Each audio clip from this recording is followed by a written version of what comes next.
Hello everyone, how's it going? Avrengost here, and today I'll be sharing my first impressions of dragonage the Veilguard. I'm about 20 hours into the game on my first playthrough and just encountered what feels like the first major decision impacting the main story. I'm not sure yet how it will pan out, but I've experienced a fair amount of the main story, companion interactions and quests, though I haven't found all of them yet, map exploration, equipment systems and upgrades. Now, let's address a crucial point. With all the negativity around this game, I was considering skipping it. It's true that there's no such thing as bad press, but after seeing one critical video on YouTube and a Twitter rant, those algorithms flooded me with negative takes. Eventually, though, I stumbled on a positive review from a trusted reviewer, which helped pull me out of the spiral. With a clearer perspective, I decided to play the game with an open mind and form my own opinion, as I should have from the start. And I almost missed out on a lot here. Dragon Age Origins is one of my all-time favorite RPGs. While I didn't dislike Dragon Age 2 or Inquisition, they didn't capture me as Origins did. But having played every installment of the series, I should have given this new Dragon Age a shot from the beginning. Enough rambling, let's dive into those first impressions. The character creator is the first thing that grabs you, as is often the case in RPGs. There are many appearance choices and sliders, though these sliders don't change much, offering few extremes. For example, I made a tall character, but in conversations I seem about the same height as everyone else except the dwarves.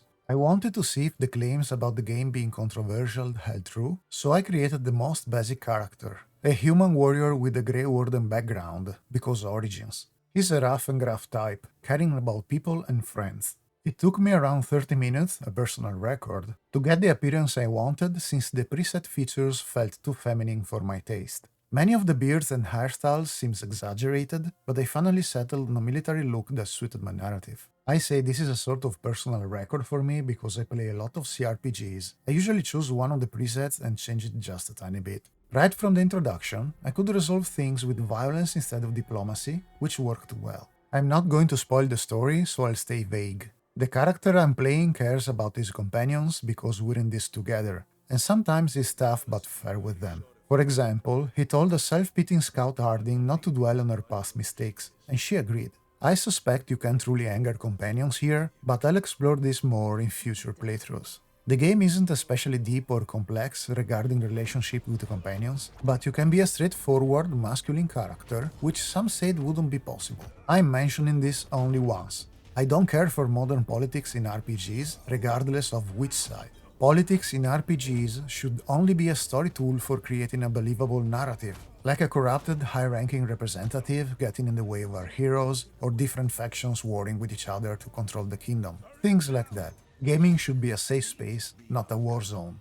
Moving on, the dialogue at the beginning is a bit lacking. In the prologue and early sections, there's a lot of tutorial dialogue where companions tell you what to do. For example, we have to go through that wall, see if you can find a way, only to have someone follow up seconds later with, there's a ballista up there, try that. While I understand the attempt at having an immersive tutorial, it's heavy-handed and detracts for immersion. The hand-holding is real and excessive. This also stands for puzzles or quest directions. Companion dialogues are also so polite, even though the story often places us under duress. People don't behave like that. However, as I progress, the dialogue does seem to improve. Gifts for companions are back, and so are romances, in the classic BioWare style where relationships build slowly over time. I appreciate the gradual development, it feels natural, unlike the immediate attraction in other games. BG3, I'm looking at ya. Jokes aside, the main story is dark and engaging. The narrative is appropriately ominous. You made a huge mistake that's impacting the world, and now you must fix it. In the early hours, you're sent to a blight-infected village, which is dark and grotesque with body horror elements. I'm here for it. I won't go into too much detail, but I've encountered plenty of greedy officials and incompetent leaders adding to the chaos. Speaking of visuals, the scenery in this game is beautiful, whether in a corrupted elven forest or a fantasy version of Venice, which I appreciated as someone from there, and Treviso is a real city just 30 kilometers away. The character models are somewhat cartoonish, which feels odd against the beautiful landscapes. It's reminiscent of a Pixar movie, which may not appeal to everyone, even if some models are quite pretty. Exploration is rewarding, with large maps that you unlock gradually, finding shortcuts and secrets like mementos, chests, and codex entries. Yep, the codex is back. Some content is hidden and you have to find it. Some is locked behind some companion's ability you receive later. You can easily swap companions at beacons, and there are plenty of them on the maps, but once their ability is gained, you don't need a specific companion to be present to cast their special one. Maps show the amount of content to find for completion, so everything is pretty streamlined. The game is not open world, but encourages exploration and rewards it. My only complaint is that there's no swimming. The sound design, soundtrack and voice acting are impressive, though sometimes the emotion the voice is delivering doesn't match the character's facial expression.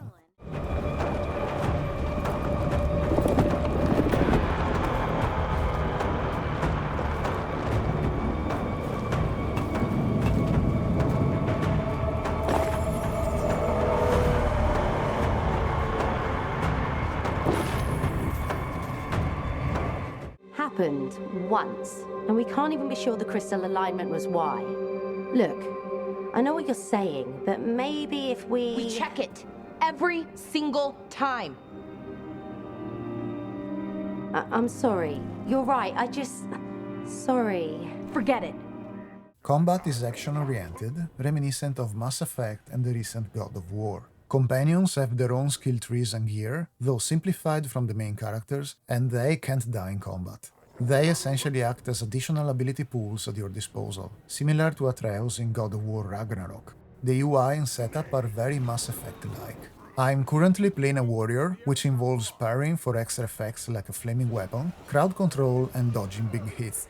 Many enemies have a magical barrier or armor to break down before you can truly damage them, emphasizing combos with your companions. With their help, you can cast different spells or abilities that synergize, creating devastating combos for barriers, armors, or the enemy's health.